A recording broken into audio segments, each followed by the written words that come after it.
খুবই সহজে chicken recipe. প্রথমেই একটা কড়াইয়ের মধ্যে ধনে, জিরে, মৌরি, লবঙ্গ, এলাচ, দারচিনি, গোলমরিচ, কাঠবাদাম আর কাজু বাদাম দিয়ে ভালো করে ড্রাই রোস্ট করে একটা পাউডার বানিয়ে নেব। তারপর কড়াইতে সর্ষের তেল দিয়ে পেঁয়াজ দিয়ে লাল লাল করে ভেজে নিয়ে তার মধ্যে একটু জল দিয়ে দেবো কাশ্মীরি লঙ্কার গুঁড়ো, হলুদ গুঁড়ো আর ড্রাই রোস্ট করা মশলা। মশলাটা দিয়ে কষিয়ে নিয়ে দিয়ে দেবো আদা রসুনের কাঁচা গন্ধটা চলে গেলে টমেটো কুচি দিয়ে ভালোভাবে নেড়ে নিয়ে একটু ঢাকা দিয়ে দেবো।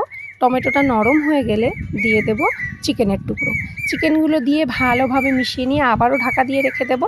চিকেন থেকে জল ছাড়লে দিয়ে দেবো 2 চামচ ফ্যাটানো টক দই আর একটু কাসুরি মেথি। তারপর ভালোভাবে মিশিয়ে নিয়ে আবারও ঢাকা দিয়ে রেখে দেবো। এক্সট্রাভাবে জল দিতে হবে না, চিকেনের জল ছাড়বে, তাতেই চিকেনটা সেদ্ধ হয়ে যাবে।